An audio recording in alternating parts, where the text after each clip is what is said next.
What's up? What's up? What's up? Your boy Domuto. We are back with another video. Today, we are watching Shaolin Shan. What if Goku was evil? Part 7 and 8. Lord Slug's dormant power. All right. So last when Goku and Turtles had got some beef, and my fault. Who had a burp?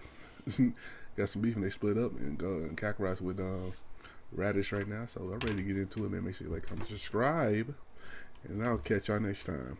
Wait, I said the outro. Never mind. Let's get into it. Raditz is amazed by the power of evil Saiyan. He can't believe what he's seeing, the strength that his brother has. Raditz thought his strength was impressive, but no, it pales in comparison to this. And Kakarot's confused. Raditz isn't strong as him, but his full power was still pretty impressive. And Raditz says no, that wasn't his full power. He has a form beyond his base form, but it's still nothing compared to whatever Kakarot has. Wait, he has a new form? And Raditz mentions, remember how he told Kakarot he was trying to pursue Super Saiyan? Yeah, of course, but he doesn't actually have that yet, does he? Raditz wanted to keep this a secret. He didn't want Slug to know about this, and he didn't know if he wanted Kakarot to know about it either. But it's kind of pointless now because Kakarot's stronger than him regardless. A pillar of golden ki surrounds him as he powers up. Raditz shouts. Raditz got Super Saiyan first? Okay. Raditz stands there, looking not too much different from before, except now his hair is golden and flowing, and his eyes are bluish green. This is what he believes to be the Super Saiyan form, and Kakarot's amazed. It's pretty strong. Of course, not as strong as this form, but Raditz is a Super Saiyan? That legend that they heard about for so long? Raditz mentioned he worked towards this form for a while, and he's glad that he finally has it. He wasn't sure if it would be enough to overthrow Slug, but now seeing Kakarot's power, he thinks that it should be enough. But he kind of wants that power as well.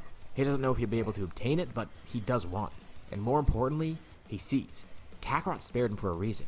He could have killed Raditz so easily. Hell, even right now he could have killed him. And seeing this immense power in Kakarot got Raditz to realize Kakarot has no malicious intent towards Raditz. He was kind of hesitant before to meet his brother. And as morbid as it sounds, he feels comfortable now knowing that Kakarot could have killed him so easily but decided not to. And the fact that he's alive now shows that he probably can trust Kakarot. If there were malicious intent here, he'd be dead, even in Super Saiyan. And even though Raditz is interested in Kakarot's form, Kakarot also wants to learn that form. Super Saiyan? It's pretty potent. Of course, it's weaker than what he has now, but imagine if someone with the evil Saiyan form like him had the power of a Super Saiyan. A Super Saiyan buffed by the power of the fruits of the tree of life. It could be interesting. It could even be far stronger than what he has now. But it's all theoretical. And Kakarot has an idea. Why not try to intercept Lord Slug, wherever he is? They can't track his ship, but maybe Kakarot could try to hone in on his energy. And he tries. It takes a lot of focus, especially because Lord Slug isn't at his full power right just yet. And vaguely, very vaguely, he senses him far away, not knowing the direction in which he's heading. So, what's Lord Slug actually up to? He's on his own right now. He's in the pursuit with the Dragon Balls, but there's a little bit of an issue. He already found a set of Dragon Balls on another planet a while ago, wishing for eternal youth. It was one of the many planets that had a Namekian refugee that made Dragon Balls. Although, he ended up having to destroy that planet, and he couldn't use that set of Dragon Balls again. For one, he could go to Namek, but he doesn't think that would be a good idea. He's strong. He knows he's strong, and he probably could beat all of the Namekians. But it's a probably. It's not a definite. Getting overconfident can mean the death of him here. Right. And even though Namek is passive, he knows there are plenty of strong warriors there. I mean, look at himself. Namekians can grow powerful, so he's not going to mess with that planet. There's also another planet called Earth, but as far as Lord Slug knows, there might even be strong people there too. He needs to go to a planet where maybe there's a Namekian there, but there's definitely no Anybody other going to go to another planet? He knows that Namekians long ago spread amongst a bunch of planets. For example, Earth. And he knows that there's maybe some Namekians on planets that don't have too many other inhabitants either, which is what he's been researching. He's trying to figure out where there may be others, and he did that by trying to find planets that have Dragon Balls on them. He found one planet that had energy that seemed to be that of the Dragon Balls. And this planet doesn't seem too strong, as far as he knows. Apparently long ago its inhabitants were wiped out, and replaced with a more passive population. He's headed to a planet called Planet Cereal. He has basically his own version of a Dragon Ball radar, which is how he found this planet. And it seems like there's only 2 Dragon Balls here too. It makes the job a lot easier. He'll go there, get the 2 Dragon Balls, and immediately make his wish. And he could work very quickly. He won't even need to kill anyone here. I mean, that can come later. But they pose no threat to him, and he has no need to make his presence known just now. He can go in and do this covertly. It's very strange though, because he expected 7 Dragon Balls, but whatever. Back where Kakarot and Raditz are, they decide to try and chase down Lord Slug. They have no clue of what he's up to because he wouldn't even tell them, and they realize it's probably something that's going to work against them. Hence why Slug wasn't even worried about Kakarot joining Raditz. And Raditz wonders, could he be going after the Dragon Balls? It's something that he mentioned before, and Kakarot actually does know about them too. They were on Earth as well. So he's heading to Earth, isn't he? But from what he could tell, Slug isn't heading in that direction. What he senses is not anywhere near Earth. But as he's focusing and trying to sense Lord Slug's power, he also notices something else out in space. A very familiar power, Turles, growing stronger than ever before. That's another threat that he has to worry about. But that could wait for later. Right now, he needs to defeat Slug and prevent him from becoming a threat. And who knows, Lord Slug might lead them to another set of Dragon Balls, which could work in their favor. Kakarot has no idea of what Turles is up to, but he's not going to make himself worried about it. First, they'll defeat Slug, and then they'll focus on strength. Raditz comments on this too. He really needs to learn to sense ki like that. The fact that Kakarot can sense power levels that far away is amazing, but also concerning because he must have done something to really piss off Turles if he's that strong that it can be sensed over here. Either way though, they go out and try to find Lord Slug. Slug lands on planet Cereal, and just like he thought, there's not too many strong people here. Actually, it doesn't seem like there's any at all. He saw one spaceship nearby, but he was able to remain undercover. One that seemed to have 4 pretty high-level signatures on it. A little bit concerning, but as long as he works quickly, he'll be fine. He finds the first Dragon Ball very easily. His ship lands right near it, which is how he planned it. He then starts sprinting, going to where he could find the second Dragon Ball. He can make it across the planet pretty quickly. He could use his ship too, but he's worried about being noticed. This way, he could do it covert, and he won't be noticed by those other powers out in space. But as he sprints through the mountains to the Dragon Ball, something grazes his shoulder, and he stops in his tracks. It's a ki blast. He looks over into the forest. On a mountain nearby, in the trees, he sees rapid flashes of light. He's being attacked by someone. But who? And how are they powerful enough to actually hurt him? Not that this hurts, but still, it left a flesh wound. Instead of fighting, he keeps going towards the Dragon Ball, and he's able to make it there. And as quick as he can, he tries to summon the dragon. It takes a few tries because he's not too sure what he's supposed to say to get the dragon to come out. And he runs through a few different phrases, but eventually it works. And he senses the power getting closer and closer to him. As quickly as he can, he tries to make his wish. But there's pressure on him. He doesn't know what wish to make, and he has to think quickly. He could grow stronger or become immortal. Those were the two he had in mind. But immortality won't help him in this fight. It just means he can't die here. The power draws closer and closer to Slug, as Taranbo then disappears. A man stands there, confronting Slug. He points at him, aiming his finger like a gun. But as he aims, his expression then turns to one of shock. He sees this guy, whoever he is. He got the Dragon Balls, and he's an Namekian. And on top of that, he's grown stronger. And Slug's intrigued. This guy seems strong. He doesn't seem like the population here.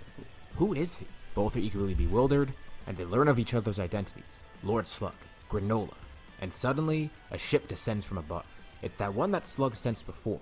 Those 4 powers seem pretty strong, but he's not too worried now. And with a single blast, he completely decimates the ship. Okay. That was the Heaters, and Granola watches on in disbelief. With one shot, he killed all 4 of them. This guy's strong. Really strong. Granola lunges into attack, but Slug is able to defend against it pretty easily. Wow, this power of his. It's amazing. The dragon really did wonders, unlocking his full potential.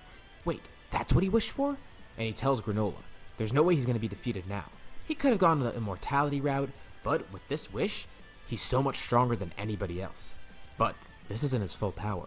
There's something else dormant, something within him that he hasn't even tried to use yet. But he fights Granola in his basement, completely overpowering the Cerealian, Slug. enjoying it even. He could end this battle quickly, but decides he does want to test out his powers first. He tells Granola he could have lived if he didn't try to attack Lord Slug. How disrespectful of him. Damn. And now, Lord Slug's going to deal out some punishment. His back begins glowing. A symbol appears on him. The ground erupts below him, and Slug grows considerably in size, bulking up and being surrounded by a fierce orange aura. Granola doesn't even try to attack. He just slowly steps back, paralyzed with fear. Oatmeal comments on this too. The height that his power is ascending to, it's astonishing. Granola watches on with desperation as all of Lord Slug's vital points disappear from his vision. There's nothing he could attack. He doesn't know how to actually fight this guy. Lord Slug swipes his hand, cutting through the aura in front of him, and the flames dissipate. Standing there is Lord Slug, bulked up, not looking too much different than before. Unlike someone like Piccolo, this form doesn't change his face too much because it already kind of looked like that. Not that Granola has any frame of reference. The biggest change that he sees is that he's now orange. Lord Slug has just transformed? This is Orange Slug. He launches towards Granola. Granola can't move out of the way in time. But something stops Slug. He stops himself. Before he lands a punch on Granola, he looks up. He could sense two people coming nearby. Great. And then he realizes who it is. It's Raditz and that new Saiyan that just joined their crew apparently. Another ship lands. Granola's incredibly frustrated. All these invaders on this planet. And he doesn't even know who these guys are, until he sees them step off the ship, realizing they're Saiyans. This is the worst possible outcome that Granola could experience. Granola is angered to see them, but they don't know why he's so angered. Not that they concern themselves with Granola. He tries to attack them, but Raditz simply goes Super Saiyan, countering Granola's attacks as Kakarot steps up to Lord Slug. Slug knew Raditz would betray him. What a weakling. He knew that when he was making this move, that Raditz would try to do something to ensure his safety too. Oh, shit. And this makes Kakarot realize something. It clicks with him finally. Something so similar between him and Raditz. Raditz is in another similar scenario. Just like how Kakarot and Turles were struggling trying to get stronger than the other, Slug was now trying to keep his spot as number one, and Raditz was trying to contest that. Raditz tried to hide the fact that he had Super Saiyan, but Slug actually knew, and that's why he sought out the Dragon Balls. He wanted insurance. He wanted to make sure that no one would usurp power from him. Damn, it's just Raditz, like you what can't happened hide with for Turles and Kakarot. Kakarot has no frame of reference for this guy's power, besides what he sensed before. But he can tell he's definitely much stronger than he should be, and Slug's not worried. Even if he has to fight two Saiyans and the Cerulean, whatever. His power's more than enough. Even if Raditz is a Super Saiyan, even if his brothers are Super Saiyan. But Kakarot kind of laughs at this. He's not a Super Saiyan. He's something completely different. A familiar red aura encapsulates him as he transforms into Evil Saiyan. Raditz continues blocking Granola's attacks, trying to get him to join them, and Granola says he doesn't need their help. But Raditz says they're not here to help. They're not here out of some goodwill or whatever. They're here to just kill Slug. And if this guy wants to stay alive as well as keeping his planet intact, it would be smart to join the Saiyan duo. And as much as Granola hates it, this guy's right. These Saiyans seem to pose no threat. Otherwise, Raditz would have killed him already. He has to put his pride aside and fight alongside him. But he can't do much. His power's not enough to fight against Slug. But Oatmeal interjects. There is one thing that they could try. With the power of the Saiyans, plus Granola and Oatmeal's assistance in finding vital points, maybe they could make this fight a lot quicker. Kakarot and Slug clash.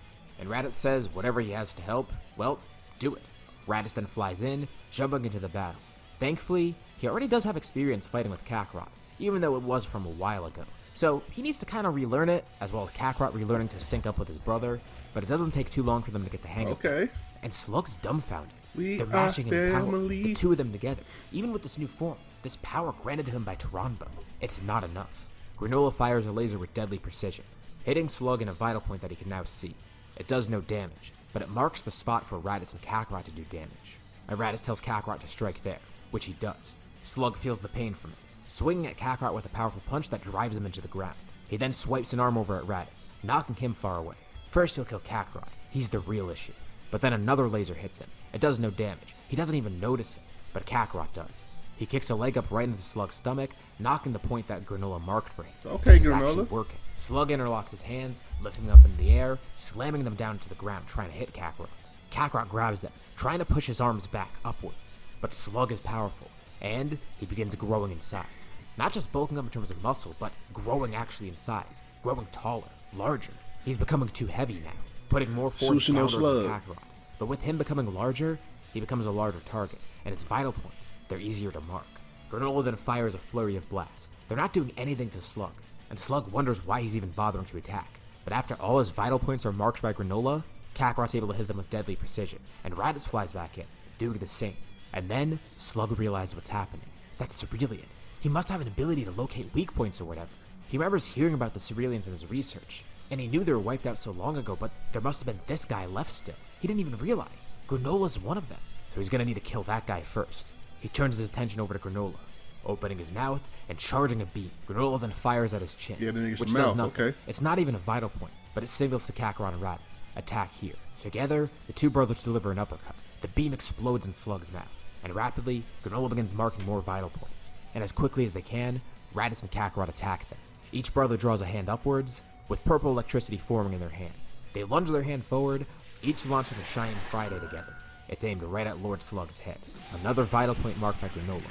And this attack hits with deadly precision, penetrating right through as a clean headshot. Slug falls down to the ground, shrinking, turning back to his normal green color as he slumps over, now dead. Kakarot and Raditz power down, exhausted, and Granola's kind of at ease now. That threat's gone, and the heaters are gone. He's not fond that the Saiyans are here, but he's glad they helped against whatever this threat was. Maybe they're strong enough to defeat Frieza too. Oh, that's kind of funny. Kakarot says he actually did that, as well as some other Saiyans. Wait, what? he killed Frieza and other Saiyans? Yeah, and that happened kind of a while ago too. They say Granola has some cool powers, but now they're gonna leave. Again, they're not here trying to help, they just want to get rid of Slug. And Granola's just left speechless.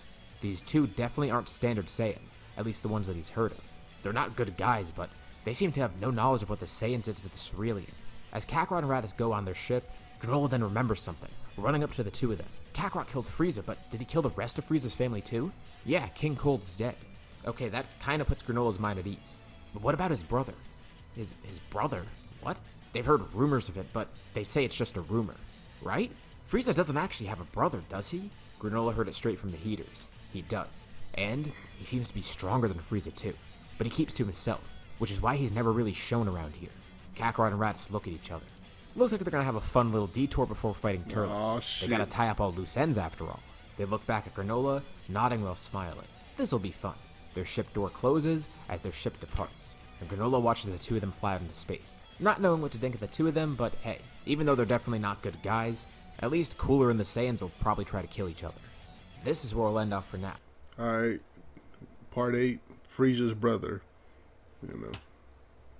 First, the Red Ribbon Army's team of scientists notice something strange. A solar system very far away. It goes dark. It's like the star just mysteriously disappeared. As the army's been growing stronger and stronger, their tech has been advancing too, allowing them to study things like this.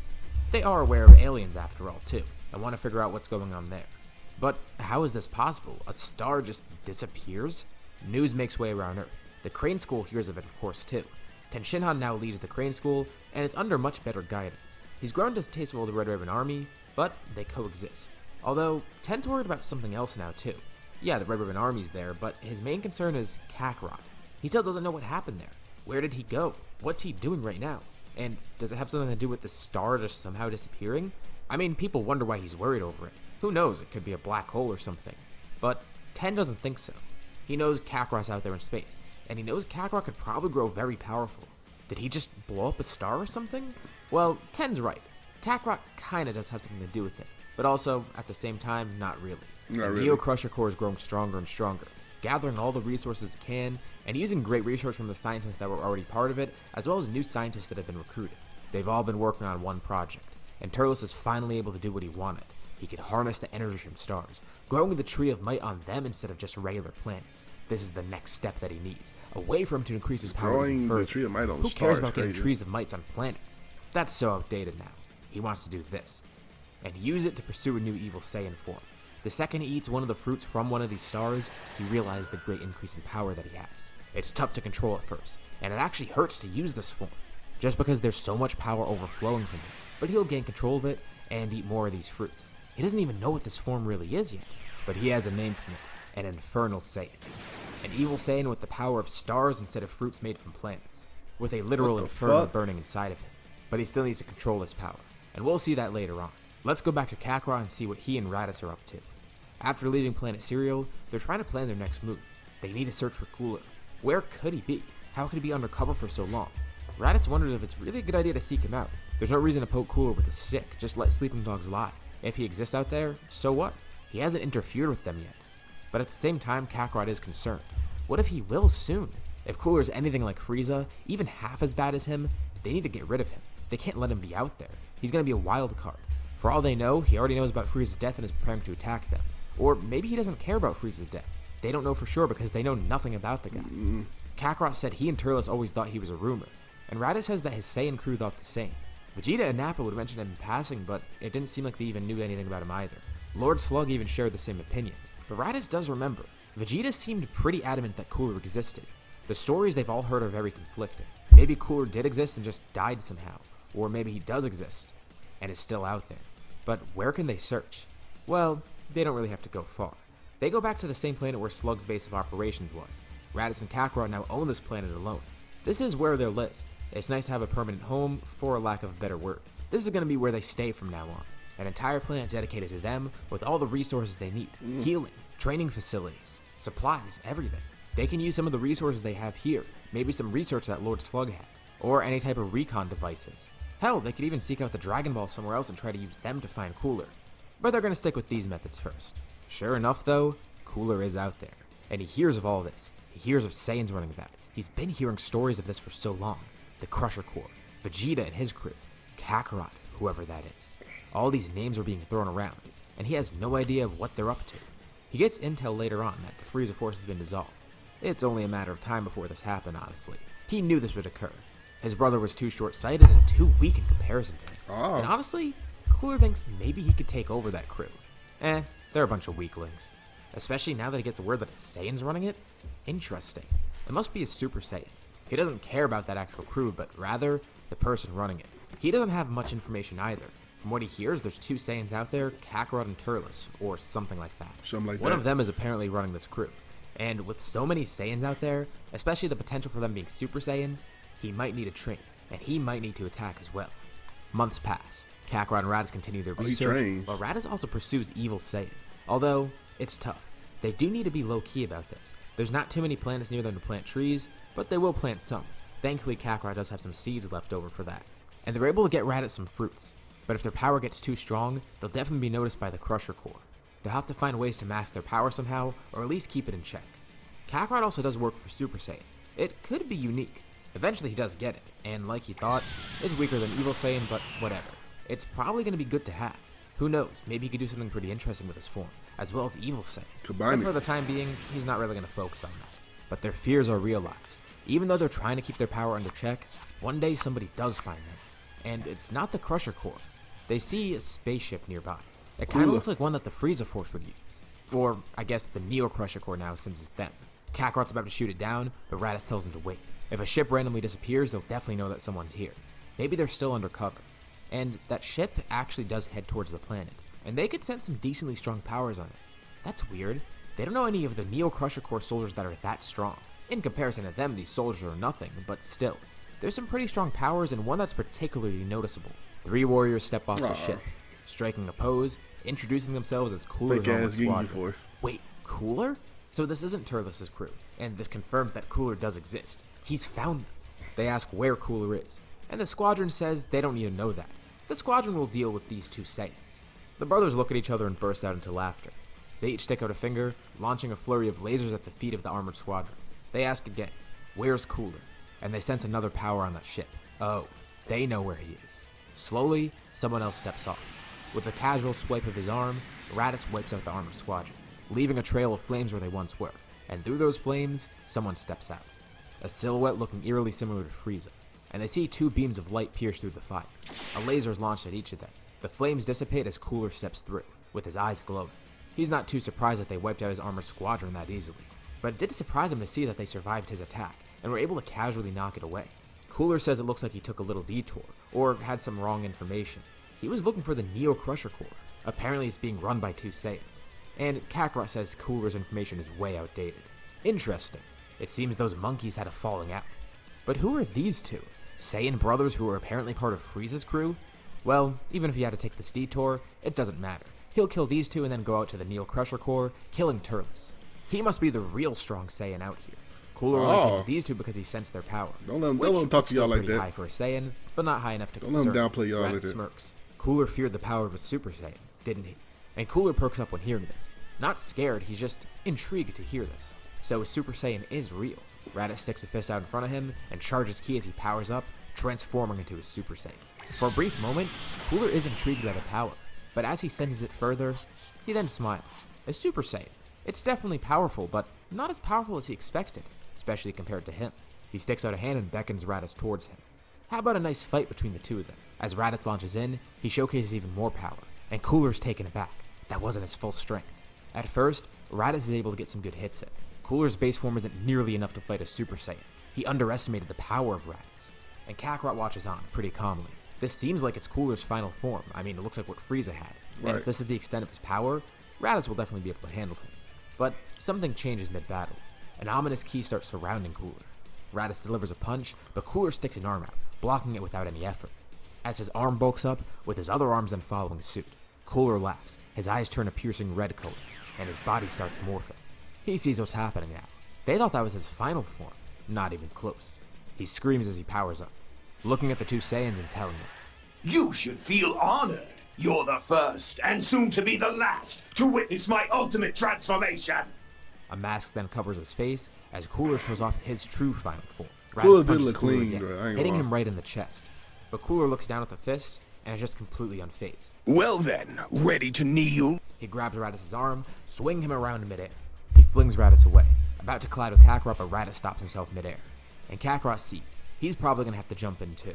He powers up, going into Super Saiyan. 2 Super Saiyans. How amusing. The two fight Cooler together, and he's surprisingly powerful, being able to fend off 2 Super Saiyans at once, especially he with was Kakarot training. being so much stronger than Raditz, even in Super Saiyan alone. They wonder how Cooler is this strong and remained undercover for so long. He's much stronger than Frieza ever was, and Cooler says they shouldn't compare him to Frieza.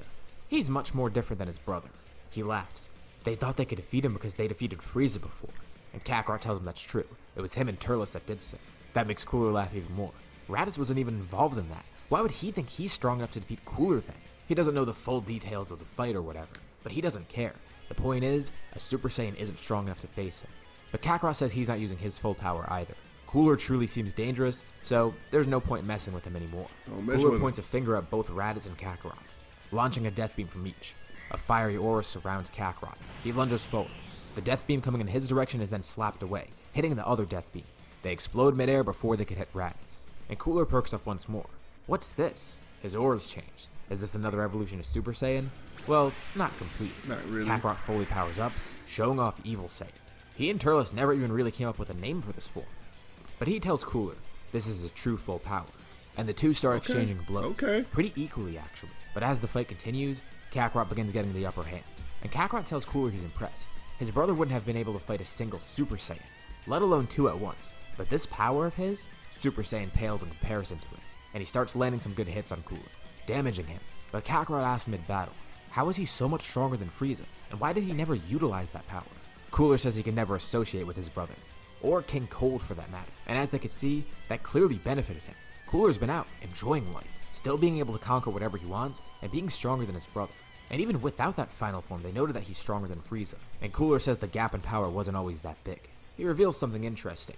Unlike his brother, he actually trained a lot. His brother was some sort of mutant. He never trained a day in his life, but if he did, he would have grown exponentially powerful. And as for Cooler, he has some great potential too. Not to the extent of his brother, but good enough. Yeah, train, and ever yeah. since he heard about the Saiyans, he's been training. For a few years now, actually. Oh, so that kind of Few explains years, his power. yeah. But for him to be this strong just by training on his own, something doesn't add up here. Why is he only attacking now? And Cooler's confused by this question. What, do they think he's an idiot? Why would he attack early on? Yeah, he might have been able to win then, but this way, he assures victory. Wait, what does he mean by that? He's losing right now. Even though he's fully transformed, Kakarot still has a clear upper hand. There's no way that Cooler can win here. And Cooler sees what Kakarot's saying now. Oh, that's why he's confused. He thinks Cooler's at his full power. Oh, Wait, shit. Is it his full power? But he said he had a form beyond Frieza's. Kakarot continues attacking, even bringing Cooler to his knees. Cooler's on the ground, seemingly beaten, but he looks up at Kakarot, as Kakarot charges a beam in his face. He stares down Kakarot as he rises upwards, grabbing Kakarot's hand and trying to crush it. Cooler lifts his other arm up. It seems he miscommunicated with them. This is a form beyond his brother's, but it's not the last form he has beyond them. Oh, His shit. training has been quite fruitful. He lifts up 2 fingers on his other hand. 2 forms. He has 2 more forms than his brother. This was only one of them. Kakarot jerks his hand back. He starts to feel it being crushed by Cooler, but is able to escape his grip in time. Lightning starts striking everywhere around them.